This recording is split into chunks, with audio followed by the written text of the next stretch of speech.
Hello friends, आप सबका स्वागत है मेरे चैनल ऑनलाइन एग्ज़ाम में। आज हम 7th क्लास की 7th चैप्टर ले रहे हैं और ये है भूगोल। सब्जेक्ट है भूगोल यानी ज्योग्राफी। 7th चैप्टर मानवीय पर्यावरण, बस्तियाँ, परिवहन एवं संचार। ये लेक्चर स्टार्ट करने से पहले आपने अगर अभी तक मेरे चैनल को सब्सक्राइब नहीं किया है तो सब्सक्राइब कीजिए, लाइक कीजिए, शेयर कीजिए, बेल आइकन को दबाइए ताकि आने वाले वीडियोस का सबसे पहले नोटिफिकेशन आपको मिल सके। और मैं ये बता दूं कि ये जो एनसीईआरटी की सीरीज़ में ला रही हूँ ये ऑल सब्जेक्ट ऑल क्लास की रहेगी। ये सभी सब्जेक्ट रहेगी ये और सभी क्लास के बच्चों के लिए रहेगी। तो अगर आप किसी भी कॉम्पिटिटिव एग्ज़ाम की तैयारी कर रहे हैं तो भी आप इस सीरीज़ को देख सकते हैं। तो आज हम 7th चैप्टर ले रहे हैं मानवीय पर्यावरण। जैसे कि हमने पहले ही पढ़ चुके हैं फर्स्ट चैप्टर में कि जो प्रारंभिक मानव था वो भोजन, वस्त्र और आवास यानी रहने के उसका घर के लिए पूर्ण रूप से वो प्रकृति पर निर्भर था। यानी प्रकृति उसे भोजन देगी, प्रकृति से वस्त्र लेता था, पेड़ों के आजू बाजू वो रहने का प्रयास करता था और खुद का बचाव करता था जंगली जानवरों से। लेकिन जैसे जैसे समय बढ़ता गया वो उसने अपने कौशल विकास से उसने खेती की, उसने अपने लिए घर बनाया, यातायात के लिए साधन बनाए और अपने संचार यानी कि एक दूसरे से जो कम्युनिकेशन रहता है उसके और बेहतर बनाने का प्रयत्न करता रहा। इसी तरह उसने अपने आवास के वातावरण को अपने अनुकूल बना लिया।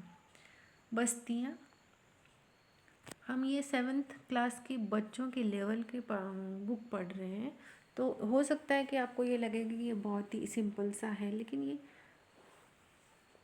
उन बच्चों के लिए है जो खुद पढ़ने में उन्हें दिक्कत तो आ ही रही है। साथ ही में अगर उनके पास वो किताब नहीं है या फिर अभी तक उन्होंने पीडीएफ नहीं ली हुई है या फिर अभी जो वीडियो देख रहे हैं उस समय उनके पास किताब तो नहीं रहेगी, इसलिए मैं लाइन टू लाइन पढ़ रही हूँ ताकि कोई भी एक भी पॉइंट मिस ना हो जाए। बस्तियाँ वह स्थान है जहाँ लोग अपने लिए घर बनाते हैं। प्रारंभिक मनुष्य वृक्षों एवं गुफाओं में निवास करते थे। यानी कि जो पहले जो मनुष्य थे, हम पहले पढ़ चुके हैं कि पहले मनुष्य कहाँ रहते थे, पेड़ों पे रहते थे। फिर बाद में उन्होंने गुफाएं बनाई और वहाँ पे वो अपना घर बनाते थे, जहाँ उन्होंने वहीं पे वो फसल उगाते थे। फसल उगाने के उन्होंने प्रारंभ कर दिया था और वह उसी जगह पे वो आसपास अपना घर बनाने की आवश्यकता उन्हें महसूस हुई। बस्तियों का विकास नदियों घाटी के निकट ही हुआ था, है ना, जहाँ नदियाँ रहती हैं, जहाँ जल रहता है। जल ही जीवन है, तो जल के समीप ही बस्तियों का विकास हुआ ज़्यादातर तौर पर, क्योंकि वहाँ पर्याप्त मात्रा में जल था और भूमि थी। जल होने की वजह से भूमि, आसपास की भूमि भी उपजाऊ होती थी और उपजाऊ भूमि से फसल अच्छी होती थी। फसल अच्छे होने से उनका व्यापार और वाणिज्य में वृद्धि होने लगी। इसी तरह से वो बस्तियाँ थी वो बढ़ती गई।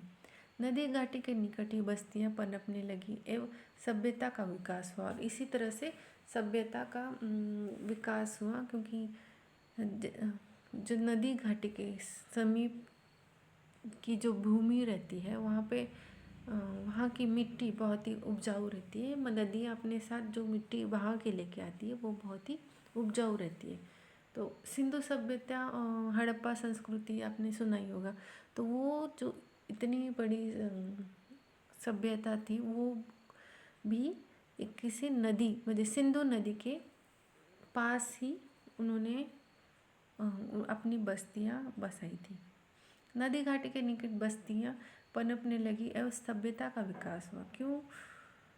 क्या आपको सिंधु, टिग्रिक, नील एवं हवांग ही नदियों के किनारे विकसित हुई सभ्यताओं का नाम याद है?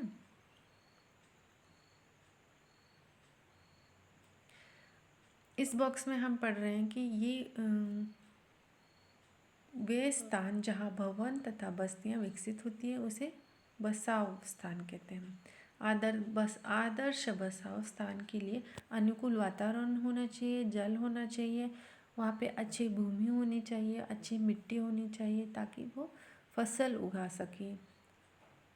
जल होना चाहिए क्योंकि अगर फसल तो उगा लिए, उससे पेड़ पौधों के लिए, फसल के लिए पानी तो होना चाहिए। पानी होने के साथ साथ यदि अगर जलवायु अच्छी नहीं हुई तो वो पेड़ पौधे वहाँ पनप ही नहीं पाएंगे, इसलिए जलवायु भी बहुत ही महत्वपूर्ण रहती है। आगे पढ़ते हैं कि बस्तियाँ स्थायी या अस्थायी हो सकती हैं। यानी बस्तियाँ ऐसी भी होती हैं कि जहाँ पर स्थायी यानी वहाँ हमेशा के लिए कायम स्वरूपी, यानी कि हमेशा के लिए वहाँ वो बस्तियाँ बस जाती हैं। और कई बस्तियाँ ऐसी होती हैं जो अस्थायी रहती हैं। और अस्थायी बस्तियाँ यानी कि वो अपने समय के साथ वो वहाँ जो बसने वाले लोग हैं वो जगह छोड़ के कहीं और चले जाते हैं। जैसे कि घने जंगल है, गर्म या ठंडे रेगिस्तान है तथा पर्वतों के निवासी अक्सर अस्थायी बस्तियों में रहते हैं। वे आखेट संग्रह स्थानांतरित कृषि एवं ऋतु प्रवास करते हैं। यद्यपि अधिकांश बस्तियाँ स्थायी बस्तियाँ ही होती हैं।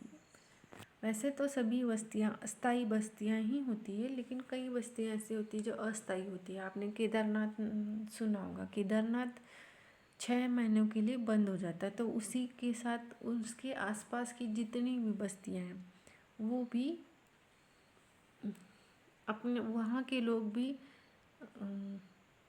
वहाँ से निकल के अस्थायी रूप से वो क्यों वहाँ से निकल के स्थायी कहीं सुरक्षित जगह पर रहने के लिए चले जाते हैं, क्योंकि केदारनाथ में आने वाले प्रवासी ही उनका व्यवसाय है।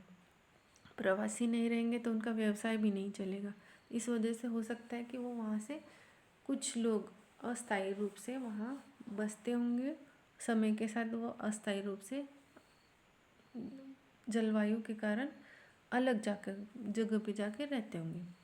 घने जंगल, गर्म और ठंडी रेगिस्तान के बारे में तो हमने इससे पहले वाले वीडियो में पढ़ ही चुके हैं।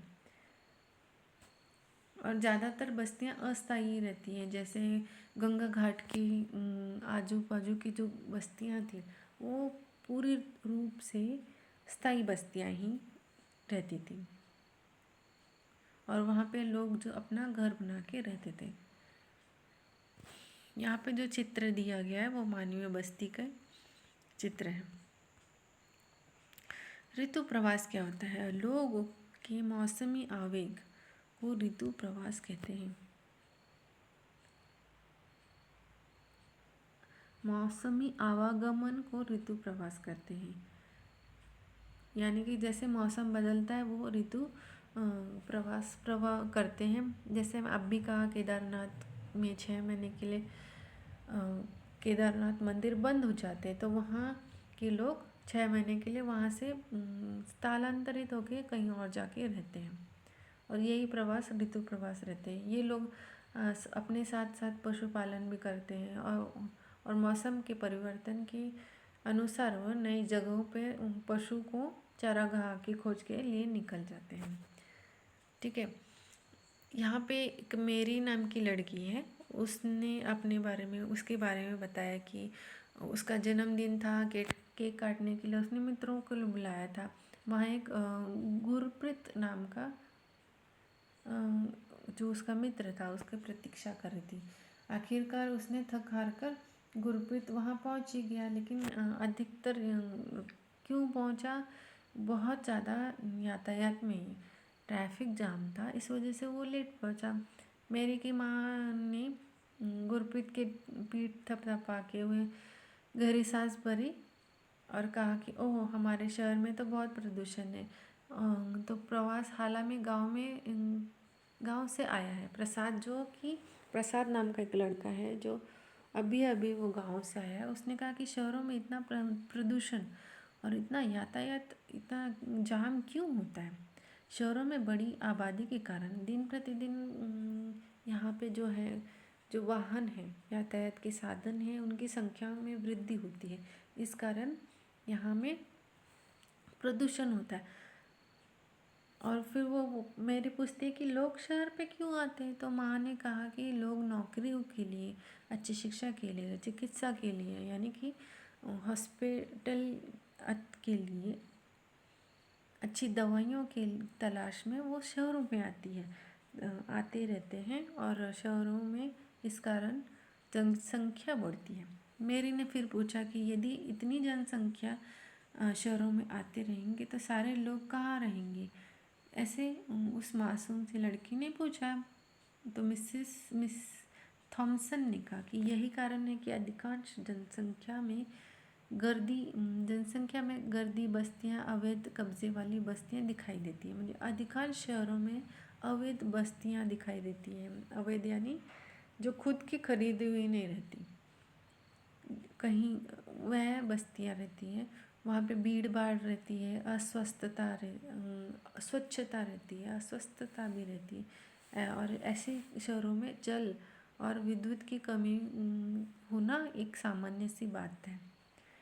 प्रसाद ने फिर से कहा, जो कि अभी गाँव से आया था, कि हमारे गांव में तो बड़े सिनेमा घर, अच्छी सुविधाओं वाले स्कूल और अच्छा अस्पताल तो है ही नहीं, लेकिन हमारे यहाँ बहुत सारी खुली भूमि है, यानी कि ज़मीन है।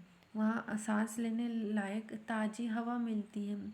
और उसकी दादी जो थी वो बीमार थे ना, तो इस कारण उनको शहर में अस्पताल लाने के लिए वह सब शहर में आए थे। तो ऊपर दिए गए संवादों से हम दो विभिन्न चित्रों के लिए देखते हैं। देखो, ये एक संघन बस्तियां हैं और ये एक प्रकीर्ण बस्ती है।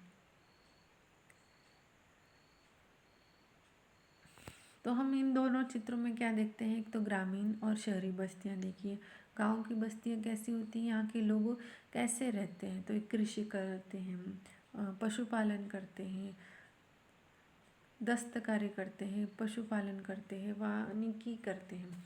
ग्रामीण बस्तियों का संघन या प्रकीर्णन हो सकती है। संघन बस्तियों में घर आसपास बने रहते हैं, यानी जो ऊपर शहरों वाली बस्तियां हैं, ऊपर के चित्र में जो है, उनकी जो घर हैं वो बहुत ही आसपास है, पास बनी है, बहुत ही नज़दीक है। और प्रकीर्ण बस्तियाँ कि लोग के घर कैसे हैं, तो उनके घर बहुत दूर दूर है, व्यापक क्षेत्र में फैले हुए हैं। जैसे जैसे उनके फसलें होंगी, उनकी भूमि होगी, वो अपने अपने भूमि पे उन्होंने घर बनाया हुआ है, इस वजह से उनके घर भी दूर दूर हैं।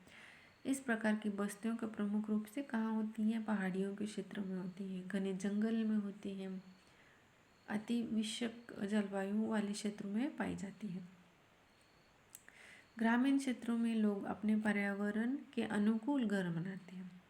अत्यधिक वर्षा वाले क्षेत्रों में ढलान वाली छतें होती है। ढलान वाली छतें यानी ये इस तरह की जो छतें ना, पानी गिरेगा, बारिश का पानी गिरेगा तो पानी अपने आप नीचे बह के आ जाएगा। जिन स्थानों में वर्षा का समय जल का जमाव होता है, वहाँ ऊंचे प्लेटफॉर्म अथवा स्लिट वाल पर घर बनाए जाते हैं। गर्म जलवायु वाले क्षेत्रों में मिट्टी की मोटी दीवार वाले घर बनाए जाते हैं। जहाँ पे गर्म जलवायु रहती है, वहाँ मिट्टी की मोटी दीवार बनाती है, ताकि जो उष्णता है, जो ऊष्मा है, हवा है, वो घर के अंदर ना जा सके। और जिनकी छतें फूस की बनी रहती हैं। यहाँ जो चित्र हम देख रहे हैं, ये फूस की छत। देखिए, इस तरह का घर के बारे में बात कर रहे हैं कि इनकी छतें फूस की बनी रहती हैं। स्थानीय ग्राम सामग्री जैसे पत्थर, पक, चिकनी मिट्टी, तृण आदि का उपयोग घर बनाने में किया जाता है। जो स्थानीय घर रहते हैं उसमें ये पत्थर, पक, चिकनी मिट्टी के इस्तेमाल करके, यानी कि जो स्थानीय वस्तुएं हैं उनको इस्तेमाल करके ये अपने घर बनाते हैं। नगरीय बस्तियाँ नगर छोटी और शहरें इसमें बड़ी बस्तियां होती हैं। नगरीय क्षेत्र में लोग निर्माण, व्यापार एवं सेवा क्षेत्रों में कार्य करते हैं। अपने राज्यों के कुछ गांव शहरों के नाम लिखिए। इस किताब में ऐसे लिखा है कि नगर के जो शहरी लोग क्या करते, तो वो लोग निर्माण करते हैं, व्यापार करते हैं, सेवाएं देते हैं, इस तरह के ये व्यवसाय करते हैं या फिर नौकरियां करते हैं। तो परिवहन पढ़ रहे हैं हम, तो परिवहन लोगों के एवं सामान्य के आवागमन के साधन होते हैं। पुराने समय में अधिकतर दूरी की यात्रा करने में अत्यधिक समय लगता था। उस समय लोग पैदल चलते थे और अपने सामान को ढोने के लिए पशुओं का इस्तेमाल करते थे, है ना। पहले खुद पैदल चलते थे या बैलगाड़ी या घोड़ा गाड़ी होती थी, या फिर सिर्फ बैलों और घोड़े पे, खच्चर पे अपना सामान लाद के एक स्थान से दूसरे स्थान के लिए चलते थे। और जब पहिए की खोज की गई उस समय और समय के साथ साथ परिवहन और यातायात के साधनों में विकास हुआ, और इस कारण क्या हुआ, यातायात करने में आसानी होने लगी। लेकिन आज भी लोग परिवहन के लिए पशुओं का इस्तेमाल करते हैं, क्योंकि आज भी आपने देखा होगा ना कि कई बैलगाड़ी रहती है, घोड़ा गाड़ी रहती है, या फिर खच्चर रहते हैं, जो इस तरह के चित्र में भी दिखाया है कि घोड़ा गाड़ी है, वो आदमियों को लेके जा रहे हैं या फिर सामान लेके जा रहे हैं। क्या आप बर्फ में बने आवास के बारे में जानते हैं? आप मुझे ये कमेंट बॉक्स में बताएं कि इस तरह का जो चित्र है इसे क्या कहते हैं। शायद इग्नू कहते हैं। मैंने बता दिया कि इस तरह का जो घर रहता है ये बर्फीली पहाड़ियों में बनाया जाता है, जहाँ केवल बर्फ ही बर्फ रहती है, ठंडी हवाएं रहती, वहाँ पे ये घर बनाए जाते हैं। इस तरह का परिवहन के उन साधनों की एक सूची बनाइए जिनका उपयोग आप कक्षा के छात्रों को स्कूल आने के लिए करते हैं। ये इस बॉक्स में दिया गया है, ठीक है। चलो, हमारे देश में सामान्यतः गधे, खच्चर, बैल, ऊंट का उपयोग किया जाता है। जैसे मैंने अभी बताया कि इसका उपयोग यातायात के लिए किया जाता है। दक्षिणी अफ्रीका में एंडीज पर्वत के जो पर्वत का क्षेत्र है, उस क्षेत्र में लामा का उपयोग उसी तरह होता है जैसे तिब्बत में याक का उपयोग होता है। लामा यानी किस जानवर का नाम है, जैसे तिब्बत में याक रहता है ना, उसी तरह से दक्षिणी अफ्रीका में लामा का उपयोग किया जाता है। प्रारंभ में अन्य देशों के व्यापारियों को भारत पहुंचने में अनेक महीने लगते थे। वे समुद्री मार्ग से या स्थलीय मार्ग से आते थे। हवाई यात्रा के आने के बाद उनमें सुधारणा हुई और समय का भी बचत हुई। आज भारत में यूरोप की यात्रा करने के लिए केवल 6 से 8 घंटे लगते हैं। और इसी प्रकार परिवहन के अनुसार, यानी कि यातायात के अनुसार, आधुनिक सुख सुविधाओं के कारण हम समय और ऊर्जा की बचत करते हैं। परिवहन के 4 प्रमुख साधन होते हैं: सड़क, रेल, जल और वायु। यानी कि सड़क मार्ग, रेल मार्ग, जल मार्ग या वायु मार्ग। क्या आप जानते हैं मैं क्या लिखा है कि भारत के अनेक राज्य हैं। भारत के अनेक राष्ट्रीय एवं राज्य मार्ग हैं। भारत में एक्सप्रेस के निर्माण नवनिर्मित है। स्वर्ण चतुर्भुजी महामार्ग जो है, स्वर्ण चतुर्भुजी महामार्ग, वो दिल्ली, मुंबई, चेन्नई, कोलकाता को जोड़ता है। कहाँ कहाँ जोड़ता है? दिल्ली, मुंबई, चेन्नई, कोलकाता। दिल्ली, मुंबई, चेन्नई, कोलकाता, ये भारत के मुख्य और बड़े शहर हैं। इन्हें ये महामार्ग, स्वर्ण चतुर्भुज जो महामार्ग है, वो जोड़ता है। तो हम इसके बाद क्या पढ़ेंगे, हम सड़क मार्ग, रेल मार्ग, जल मार्ग और वायु मार्ग के बारे में पढ़ रहे हैं। ठीक है, तो इससे पहले हम ये पूरा पढ़े, आप मेरे चैनल को अगर सब्सक्राइब नहीं किया तो सब्सक्राइब कीजिए, लाइक कीजिए और शेयर कीजिए और बेल आइकन को दबाइए ताकि आने वाले सभी वीडियो का नोटिफिकेशन आपको जल्द से जल्द मिल सके। तो बहुत ही आसान है, पूरा वीडियो ज़रूर देखिए। सड़क मार्ग, कम दूरी यातायात के सबसे अधिक उपयोग करने के लिए हम सड़क का उपयोग करते हैं। सड़क कैसी रहती है, तो सड़क पक्की रहती है या तो कच्ची रहती है। मैदानी क्षेत्रों में अब जो सड़कें का घना जाल बिछा हुआ है, जो मैदानी क्षेत्र है, जैसे यूपी, बिहार, मध्य प्रदेश का जो मैदानी क्षेत्र होगा जो है, वहाँ पे क्या सड़कें बहुत ही ज़्यादा घनी और घनदाट सी बिछी हुई हैं। उसी जगह पे जो मरुस्थल है या फिर वन है, ऊंचे ऊंचे पर्वत हैं, तो वहाँ हर जगह सड़क बनी हुई है, लेकिन वो उतनी नहीं बनी जितनी कि मैदानी भागों में बनी हुई है। भूमिगत सड़कों में भूमिगत मार्ग भी कहते हैं। जो भूमिगत सड़कें रहती हैं उसे क्या कहते हैं, भूमिगत मार्ग।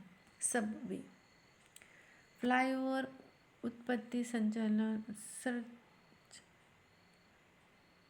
संरचनाओं के ऊपर बनाए जाते हैं। यहाँ पे देखिए पक्की सड़क और कच्ची सड़क का चित्र दिखाया गया है।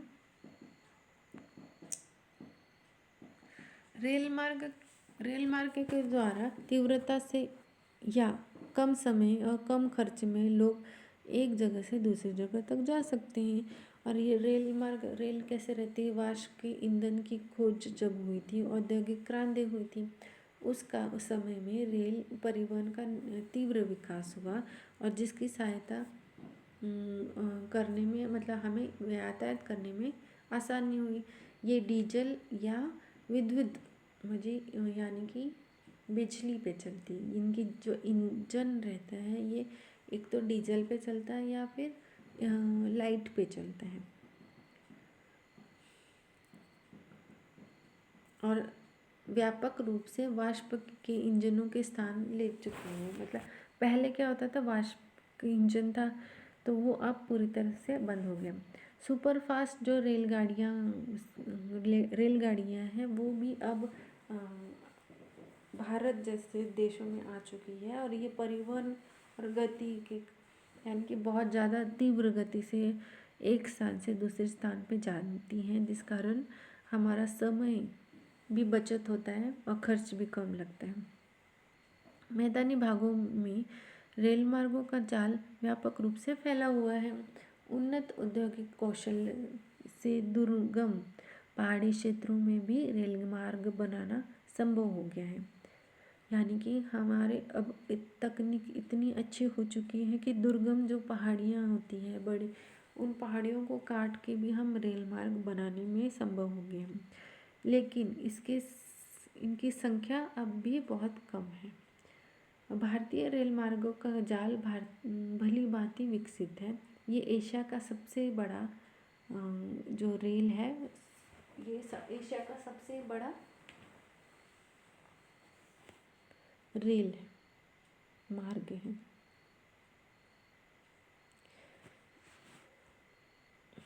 यहाँ हम पढ़ रहे हैं कि क्या आप जानते हैं, पढ़ रहे हैं चाइनिंग में लहासा के बीच चलने वाली रेलगाड़ी समुद्र तल से 4000 मीटर की ऊंचाई पर चलती है, जिसका सबसे ऊंचा बिंदु समुद्र तल से 5072 मीटर है।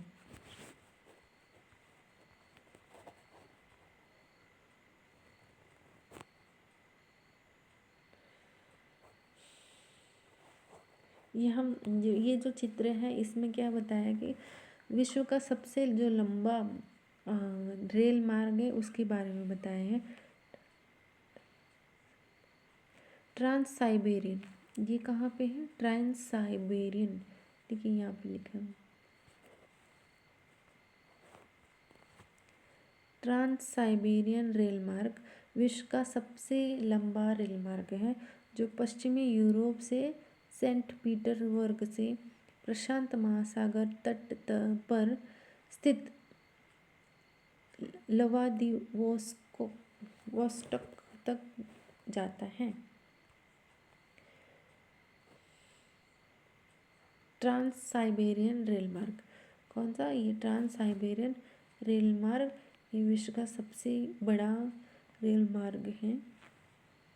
देखिए ये सेंट पीटर्सबर्ग लिखा हुआ है, यहाँ से व्लादिवोस्तोक तक ये जाता है।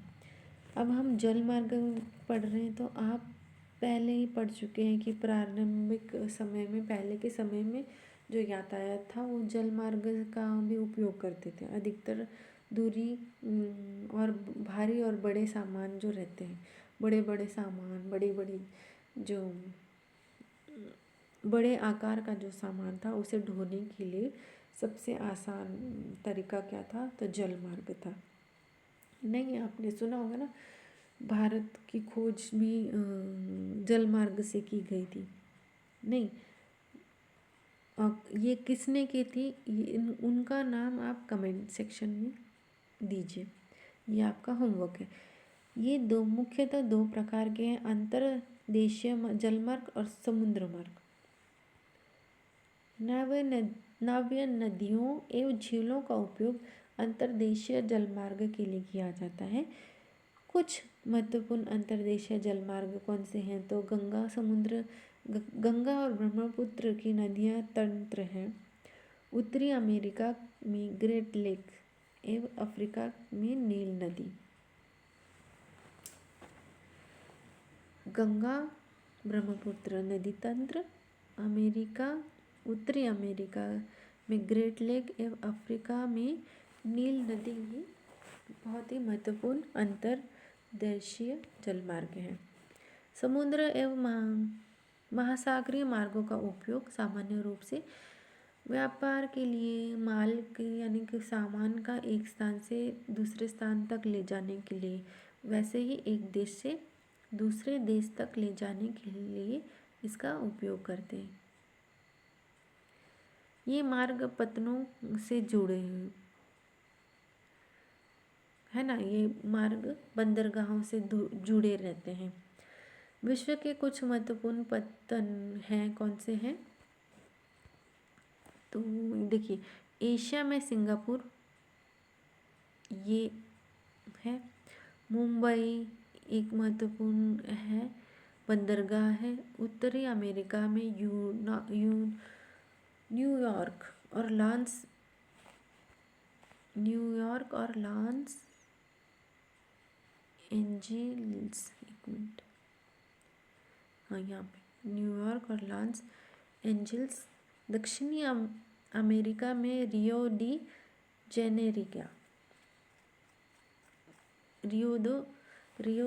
जेनेरियो। अफ्रीका में डरबन एवं केप टाउन। अफ्रीका में सिडनी। ऑस्ट्रेलिया में सिडनी। यूरोप में लंदन। ये महत्वपूर्ण बंदरगाह हैं यानी पत्तन है।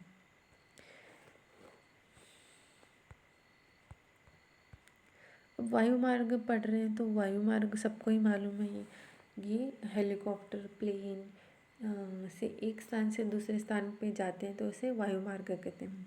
बस्तियां सदियों से आरंभ में विकसित में परिवहन के सबसे तीव्र मार्ग हैं। 20वीं सदी के आरंभ में विकसित यह परिवहन का सबसे तीव्र मार्ग है, यानी सबसे तेज और महत्वपूर्ण वायुमार्ग है। ईंधन की लागत अधिक होने के कारण ये सर्वाधिक महंगा होता है, क्योंकि प्लेन में ईंधन लगता है इसलिए ये बहुत महंगा होता है। वायु यातायात, वायु मतलब जलवायु यदि खराब हो, कोहरा हो या तूफान आए तो इसका उपयोग नहीं कर सकते।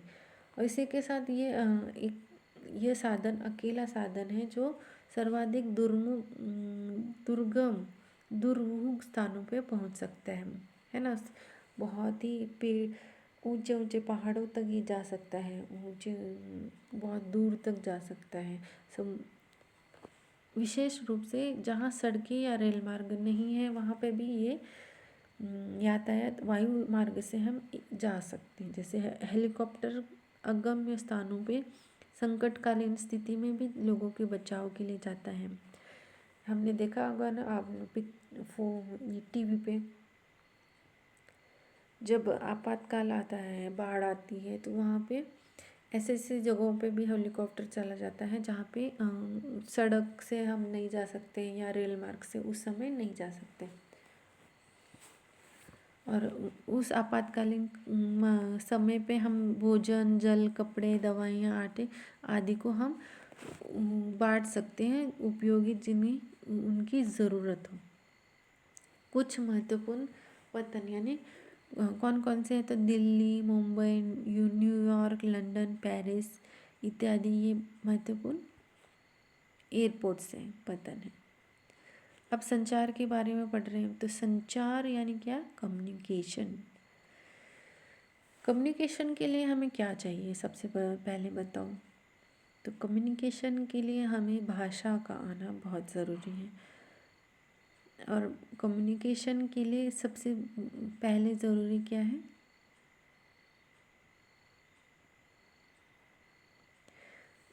सबसे पहले तो ये है कि हम किससे कम्युनिकेशन कर रहे हैं। सामने वाला जो है वो आपसे बात कर रहा है नहीं कर रहा है, ये भी महत्वपूर्ण है ना।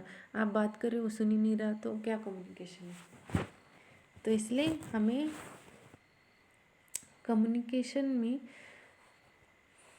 देखिए अंग्रेज़ी, हिंदी एवं क्षेत्रीय भाषा हो गया। जैसे महाराष्ट्र में है मराठी है, यूपी में हिंदी है, तमिलनाडु में तमिल भाषा है। ऐसे हर जगह की क्षेत्रीय जो भाषाएं होती उन भाषाओं के कुछ समाचार पत्रों एवं टीवी चैनलों के नाम आप बताइए। इस बॉक्स में ये दिया गया है।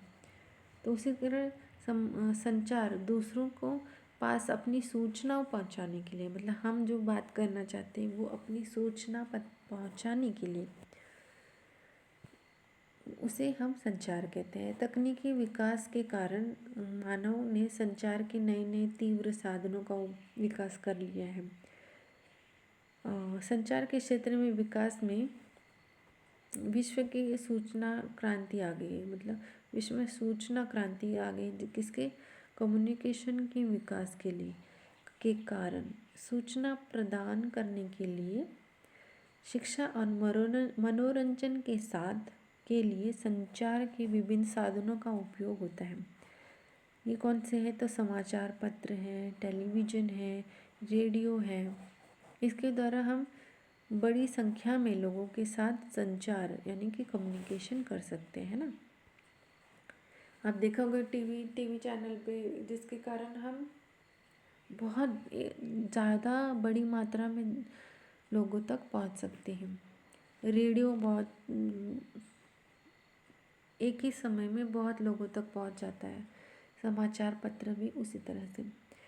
इसीलिए इसे हम क्या कहते हैं? जनसंपर्क माध्यम। इसे क्या कहते हैं? जनसंपर्क माध्यम। सैटेलाइट से संचार की तीव्रता आई है। संचार की तीव्रता किस वजह से आई है? तो सैटेलाइट की वजह से। तेल की खोज, वनों का सर्वेक्षण, भूमिगत जल,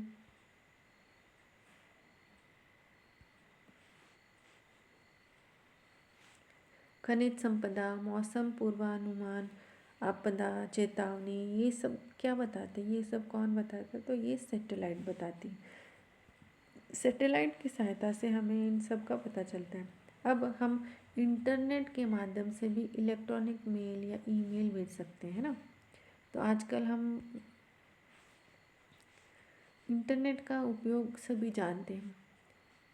आज सेकुलर फ़ोन के द्वारा टेलीफोनिक संचार अत्यधिक लोकप्रिय हो चुका है। टेलीफोनिक संचार जो हम अभी भी कर रहे हैं, इंटरनेट के माध्यम से विभिन्न विश्व भर की केवल सूचनाओं का एवं परस्पर समानता ही नहीं मिलती, अपितु ये हम अपने जीवन के अत्यधिक सुखमय बना दिया है। इस कारण हमने क्या किया? अपने जीवन को बहुत सुखमय बना दिया है। ये हर घर में बैठे बैठे हम रेल, हवाई जहाज, सिनेमा, होटल इत्यादि के टिकट का आरक्षण कर सकते हैं ना, इंटरनेट के माध्यम से हम। और आज के समय में तो ये ऑनलाइन टिकट ही मान्यता है। ऑफलाइन अब पूरी तरह से बंद होती जा रही हैं, है ना। तो यही चीज़ इन्होंने कहा है कि जो इंटरनेट के माध्यम से जीवन में अत्यधिक सुखमय हो गया है। संपूर्ण विश्व में इस प्रकार के लोगों के बीच लोग एक एवं सेवाओं के संसाधनों के बीच तीव्र गति से आपसी संपर्क संभव होने के कारण आज बृहत विश्व समाज विकसित हो चुका है, समाज के रूप में विकसित हो चुका है। एक बहुत बड़ा जो विश्व है एक समाज के रूप में विकसित हो चुका है। तो ये हमारा देखिए मानचित्र है। ये विश्व के प्रमुख समुद्र और हवाई पतन की जानकारी दे रहे हैं।